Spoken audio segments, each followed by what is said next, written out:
Thanks for hopping on today. Ipswich Town. What is it? May May 4th.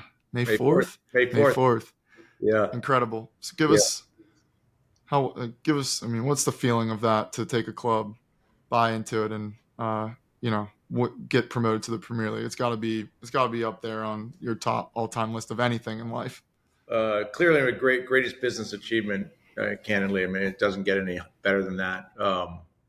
Other than my marriage, the birth of my children, that's a special date for sure. But and it's surreal. It really hasn't fully sunk in, if you will. Maybe June 18th, I think they come out with the schedule for this upcoming season. Hopefully I can make it over for the home opener, Portman Road. When we're back obviously in the Premier League. It'll be interesting. I've got this suspicion that they're going to welcome us back with, a nice little Man City reunion at Portman Road. So anyway, we'll see. But either way, I pinch myself every single day relative to it. And certainly, if you will, in the decade-long journey that I've been blessed to be, with the beautiful game, starting in Phoenix, obviously extending now to what I do in Rhode Island. But that's a special milestone that I'm going to enjoy, God willing, for the rest of my life. Yeah, and I want to ask you about the your soccer and sports investing journey, but I guess start with Ipswich. I'm curious, what did you see when you first looked at that opportunity? How did you structure it? How did you come into it? How did you grow it? And then ultimately, how did you get it to be a winning club? But then I know there has been some liquidity events as well, including recently with the Simon Group. That would be great. Yeah, so I have to sort of start a little bit before Ipswich, if you will. It was 10 years ago that I was kind of, as I describe it, I had the entrepreneurial epiphany that Phoenix, Arizona was arguably the biggest and best market in the United States without proper football. And my initial thought was I was interested in bringing MLS to Phoenix. And I had the name. I wanted to call it Phoenix Rising. And kind of, as a lot of your listeners will know, the pathway to MLS was coming through United Soccer League. And I did some research. There was a club there called Arizona United. And long story short, I bought half the team. And then longer story, ended up bringing in a lot of Phoenix-based partners. I'm based in Los Angeles. Berkay Bakai, Mark Detmer in particular, Tim Reister. I mean, just a core group of just outstanding local Phoenicians that really, literally and figuratively, it's Phoenix Rising. We rebranded the club. We built a stadium in a great location in a record time. And Berkay achieved what I still consider one of the greatest coups in certainly football history, is recruiting Didier Drogba to join our ownership group and become, finish out his career, played 2 seasons with us, and literally put Phoenix Rising on the map. So that set everything in motion. Everything that I'm blessed to do is a result of what I'll call the beneficiary of Phoenix Rising establishing itself, as I like to say, on and off the pitch. But relative to Ipswich, I'd always said, if you're in football, from my perspective, you've got to be in England. It's the NFL, it's the NBA, it's Major League Baseball all in one. There's nothing like English football writ large. And I'm not just talking about the Premier League. There's nothing like every single level of it. The 5th level of English football, I feel, is on almost a daily basis more compelling than almost anything else you can watch. The quality and depth of the league, the drama. And, people are starting to get introduced to it, whether it's the success of Wrexham, candidly, whether it's lately the success with Ipswich. But there's nothing like promotion relegation, and there's nothing like it, especially in leagues like England, where they really have a lot of depth to them. You see promotion relegation working in other sports or even soccer in the States? As I like to say, if I have anything to do with it, we'll see it in the United States. A lot easier said than done. But I believe one of many reasons why I'm so focused on USL is I think USL has a pathway to adopt promotion relegation. And I'm not trying to say any of it's easy, but I think it's worth it. I think it's compelling enough where, from a fan engagement perspective, from a player development perspective, there's just so much logic behind it. But there's nothing more interesting. There's no promotion relegation. It's funny because it's not in the United States, but it seems like such an American approach to things. Like it's so, Yeah, it does. candidly, it's so Darwinian. You've got to invest. You can't take a day off. You can't, if you get relegated, you got to work on trying to figure out how to get back up. And then, I mean, how many incredible success stories have there been lately relative to clubs that have gotten promoted, including, again, I'll go back to Ipswich on that matter. But, one of the things you kind of talked about relative to Ipswich, where I feel very fortunate is I met through USL, I met Mark Ashton at a board meeting, a USL board meeting. He came over and gave a master class in English football. And at the time, Mark was the CEO of Bristol City. And if I've been really fortunate, it's meeting individuals like Mark and kind of recognizing if I ever had an opportunity to do something in English football, I want to do it with someone like him. I mean, I think smart money goes to die in foreign football if you don't have the right people running the clubs.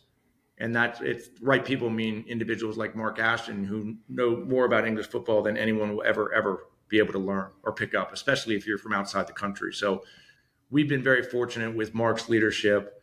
And he just does an exceptional job. And to his credit, he discovered Kieran McKenna and picked Kieran up from Man U and kind of recognized that if Kieran was given the right opportunity to be a manager, the results have been just spectacular. It's, including he won, a big award last night. I think it's one of the few times that a manager of the year, he got manager of the year in English football.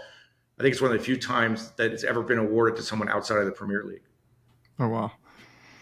Yeah, I didn't know that. I'm sure that's big for how long some of those have been around. Now, how do you think about, call it sports as an asset class? I know you have your 3 soccer clubs that are also, there's some real estate around them. There's other affiliated things, but then you also have your own investment platform where you've done a bunch of individual deals, some funds, you've done interesting stuff there.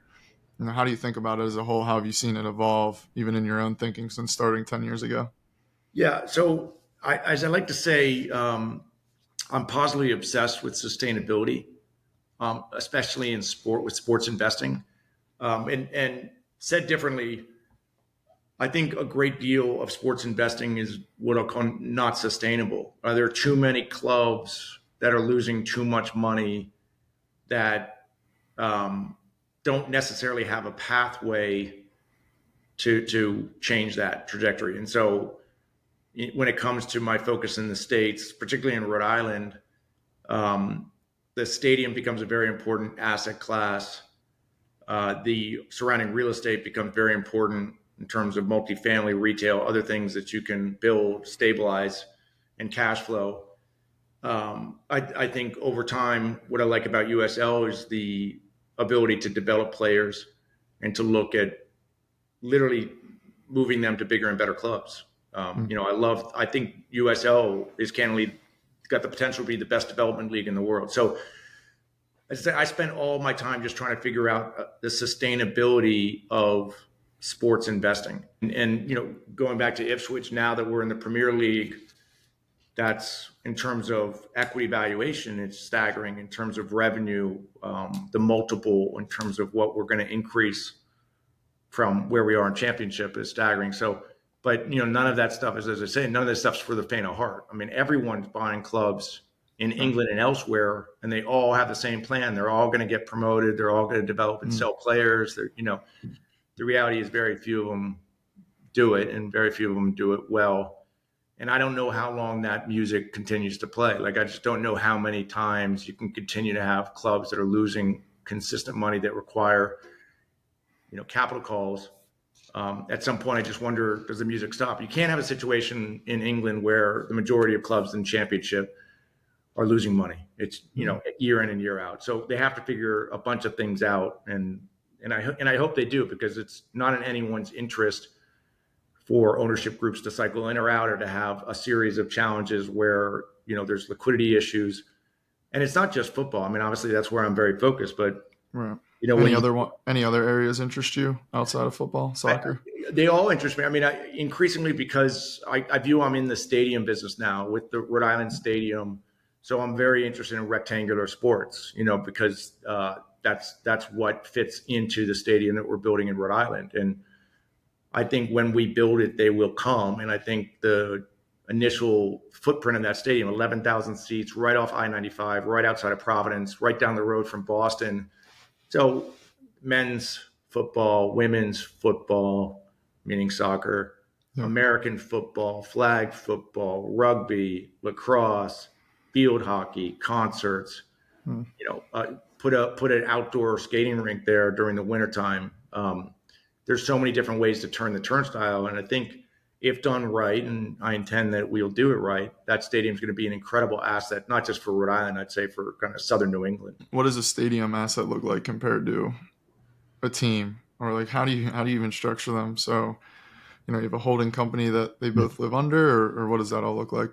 Yeah. So the way we did it in Rhode Island is when I raised money for Rhode Island FC, investors needed to put $1 into the team and $1 into the stadium. And so we aligned the ownership interests so that it can effectively maximize the ability, one, to get the stadium financed, and then two, is it just make sure that, again, whatever makes the most sense for the broader ownership group, we have the flexibility to be able to structure that. So if it makes sense for us to put certain, bookings of revenue, if you will, rightly so, under the stadium, because, who knows, like Major League Rugby decides they're going to expand to Rhode Island and they want a franchise and an ownership group needs a good place to play, I would expect we would be receiving that phone call. Just as an example, I mean, Premier Lacrosse League at some point, they're going to shift. They're shifting from a touring model to fixed stadium model. So at some point, stadium as an asset class becomes very, very valuable. And I think you look at Kansas City Current, NWSL, they've got a beautiful stadium, soccer-specific stadium that they built. I think our soccer-specific stadium is going to be one of the best in New England. Look at the success of Angel City. They benefited from the stadium they play with at LAFC. But as an ownership group, I'm very removed from it, but I'm just interested long-term because I don't think they're enjoying the true economics of the ownership of that stadium because they're a tenant there. Right. And so if they could do it differently, would they try to build their own stadium? And if they can, is that sustainable as well? So anyway, it's why I love everything that I get to do. But building the stadium in Rhode Island was critical because relative to what I'll call my business plan, is because I view that asset as so integral to the overall success, first and foremost, of the men's soccer team, but over time, in terms of so many different ways for us to monetize it. And from both an investing and then fundraising, because you sit on both sides, you both put money into your deals. I believe you put money into every deal that you present to others. What are some insights, I guess, or what are others looking at that are deploying capital maybe a little more passively into sports than you that are similar to us at Profluence, where we're both raising but also deploying money? I'm curious, like, how you view that lens and insights on how you get others to come into your projects and get them excited. Yeah. So first, it's a great time to be in this sector, this vertical, if you will. Sports as an asset class. In the 10 years that as I like to say, that I've been blessed to be a part of it, it's incredible how much has shifted. The amount of institutional interest and the amount of high net worth family office interest. And I don't see it letting up anytime soon. So I've been very focused, and one of the many reasons why I liked Rhode Island was it lost its baseball team. If we could build the stadium in the right locations, which we were able to do, I've always felt that the superpower for any stadium is location, so that was critical. We're building this again right off I-95, right outside of Providence. But in terms of raising capital, I think investors have a lot of ways now to get into what I call sports as an asset class. Not too long ago, it was really a billionaire's game. If you weren't blessed with inheriting an NFL team that your family bought in the '60s, you weren't that many ways into the broader space. Now, as you know, probably better than anyone, the democratization of sports as an asset class in terms of what I'll call, relatively speaking, far smaller checks that you can start to play, a role in clubs, investments, sports. Like, there's countless opportunities now. And some are going to do very, very well. Others, the jury's going to be out on, candidly, but I think at the end of the day, it's what you'll still have more, you should have more enjoyment of being involved with the right sports investment than almost anything else you can do. Mm-hmm. Now, at the end of the day, though, and it's very important for me relative to explaining this to my investors, I put every penny in my balance sheet into my deals, and I'm not asking for them to put in money that I'm not willing to risk myself. It's a disproportionate amount of my balance sheet is tied up, specifically in Rhode Island and these other projects, and I do that with joy because I believe in them. I believe I'm going to get a good return for myself. I believe I'm going to get a good return for my investors. But the reality is, I do also structure it so that I will not get a good return until they've done well. Like that's very important to me. And I don't charge a management fee. I don't take a salary. I do all this to make sure that it's established for success. I mean, I have equity in the team, Mm-hmm. and I'm not trying to say that I'm somehow, Mm-hmm. discounting my value add, but I'll profit ultimately when it does well. And until that day, I want to make sure that the investors are really taken care of. Yeah, and you talk about on the global side, obviously England soccer, U.S. soccer, that's a lot of your involvement in the space. Any other regions or areas that you find interesting outside soccer, in soccer? A lot of people talk about that the globalization is really just starting, which is probably another reason why it's early, and I believe so. I think you believe so as well. Yeah, I believe strongly in, I guess, the multi-club ownership model, and I hope, in particular, and through Ipswich, that we can start to look at what I'll call a passport club. Mm-hmm. So European continent-based club that we can start to look at how that really supports, in particular now Ipswich in the Premier League, but on a relative basis as well. I feel strongly that USL, and I think Rhode Island, for a lot of reasons, has the ability to be an incredible asset in a multi-club ownership model. Is that there are only 25 players that are getting to dress for a game. There are a lot of talent in all of these clubs that are sitting idle, that aren't getting quality minutes. And again, if you're in an environment where you're fighting for promotion or you're fighting to avoid relegation, it puts even that much more pressure in terms of you don't have the luxury of giving a 17-year-old kid who's clearly a superstar the quality minutes that they might need to advance their career. So I think over time, again, a multi-club ownership model allows people the flexibility to give quality minutes and to try to figure out how to maximize your assets, which again, at the end of the day, is candidly your players. And so that's why I'm bullish on United States. I mean, we have the best athletes in the world. We have the best facilities, great location geographically. So I think USL men are going to thrive, and I'm very excited about women's side.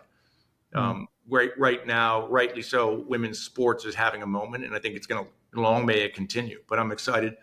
I will launch. I'm looking into the timing of it, but I intend on launching a USL Super League team in Rhode Island. And again, just going back to the stadium, it doubles the nights in the stadium. It doubles the rent. The ownership group will have equity in the stadium. So there's a lot of inherent benefits that come automatically through our ownership group by launching that additional team. What's the time horizon on building a stadium and team like that? Like, how long it take you to really get up and running? I know this is your first season playing. So we're playing right now in a temporary facility with Bryant University. And it was really to kind of literally and figuratively kind of get, for lack of a better expression, our freshman year out of the way. We will be moving in. Our stadium looks incredible. We're, knock on wood, 11 months away from the stadium being completed. So it'll be open in time for the USL men's championship season, which, kicks off in March of 25.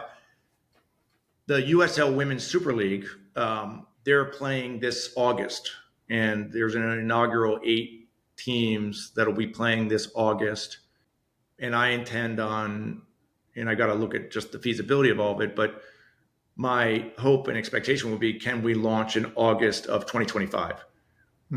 And then add it to our stadium, et cetera. So that's my hope, thoughts, expectations. There's a lot of work that has to go, into it. But the amount of interest that I have from our current ownership group on the men's side, that I'm confident would want to invest in the women's side as well. And then others there's a lot of demand for women's investing. There's not a ton of supply. And so I think that lends itself to, probably a good opportunity to make those two ends meet, if you will. Yeah. I'm just curious, as you're talking about that, and you have the different teams. What's like a typical day look like for you? Take travel out of it. How are you structuring that to make sure your different clubs, right? I'm just always curious how you optimize that. Yeah, I'm blessed to be on the board of Ipswich, but the day to day running of it, as I mentioned, was with Mark Ashton, and I love my association there, but that club runs itself very well, so it doesn't take up. It really takes up, relatively speaking, a very modest amount of my time. Where I spend a disproportionate amount of my time is Rhode Island. Rhode Island on the pitch, Rhode Island off the pitch, Rhode Island in terms of obviously the importance of getting the real estate to move forward. And then you highlighted it, but I didn't go into any detail yet. But I have an identical twin brother. We have a platform called Benevolent Capital. It's our family office. Everything we do goes under that umbrella, and we have a very diverse portfolio of venture capital, private equity investments. Everything from Oura Ring, Athletic Brewing, the leading non-alcoholic beer. It's eclectic portfolio. The baseline is that we always invest in any of these. We set up SPVs. We don't charge management fees. We provide our investors 100% preferred returns before we take a promote. So again, until or unless our investors have done well, we don't do well. And I guess that's our benevolent approach to it. But my brother does more of the heavy lift day in, day out on our private equity and venture capital. I do more of the heavy lift on what I'll call sort of sports as an asset class.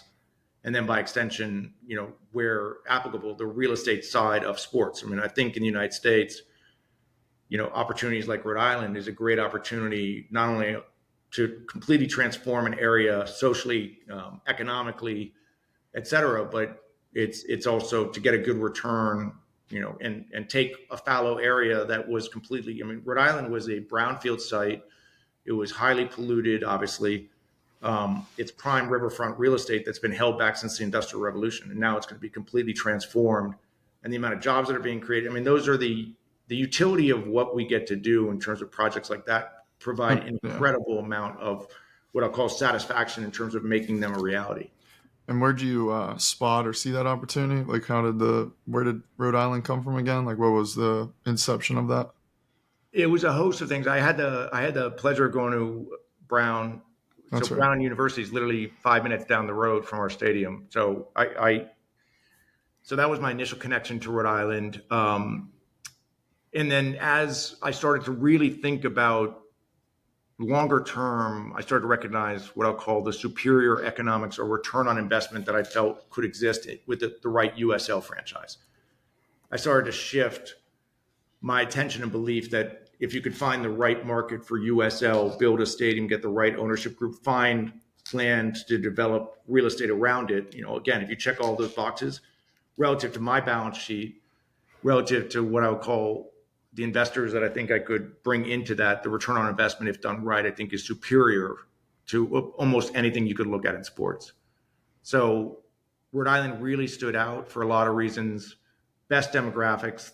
It's a melting pot of soccer-rich nations: Portuguese, Italians, Colombians, West Africans, South Americans. Every time there's a football match on television, World Cup, Women's World Cup, Premier League, Rhode Island is almost always in the top 10. And then above and beyond the fact that they didn't have a team of their own, they basically had one professional sports asset of note, which was this AAA baseball team affiliate of the Red Sox, the Pawtucket Red Sox. And they picked up and announced that they were leaving to Worcester, Mass. And on the day that they announced, on the day that I learned that was the day I called USL up and I bought the rights.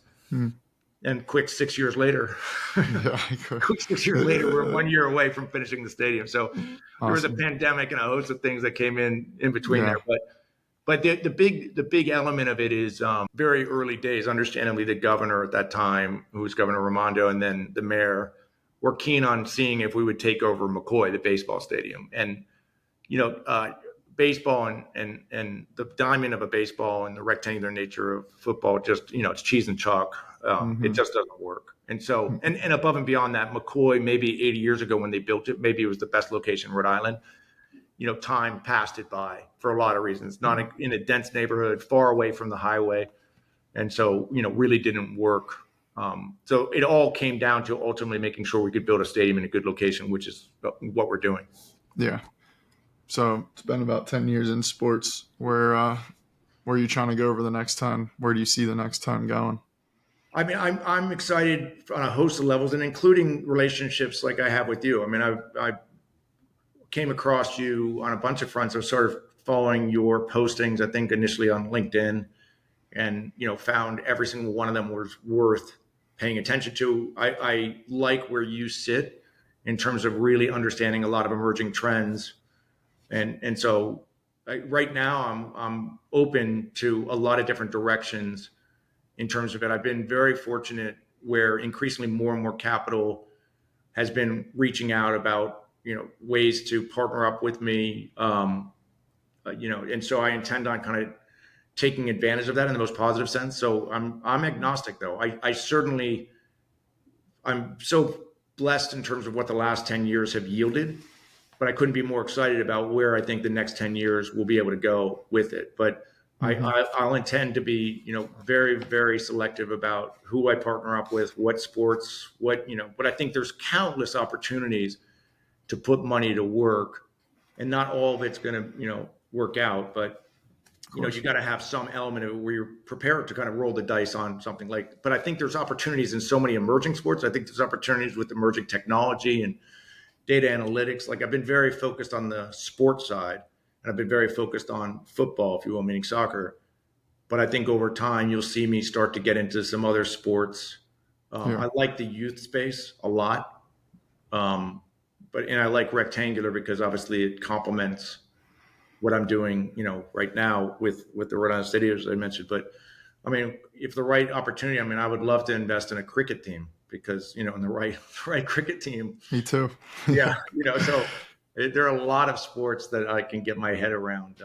Is that rectangular? You view cricket as rectangular? Yeah, I think it's a big circle. Unfortunately, I wish I could fit cricket into a stadium in Rhode Island. I think I could make a lot of additional money on it. But I agree. it's you see some of these sports where again, just the amount of interest, the amount of money that's coming into it. I've been impressed with the SailGP guys, what they've done. I'm really pleased with how that's kind of emerging.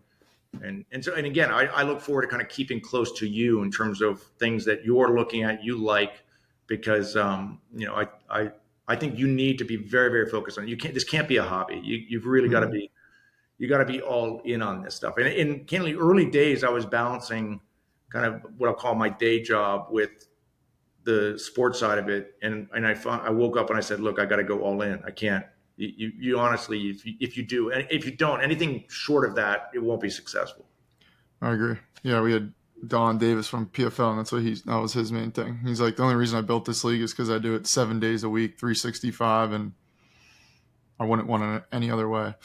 So what's just as we close this out? Thanks, Brett. It was good. Obviously, we talk all the time, but it's I try to just ask you what I would ask you anyway, but build into this. So I think it was good for everyone.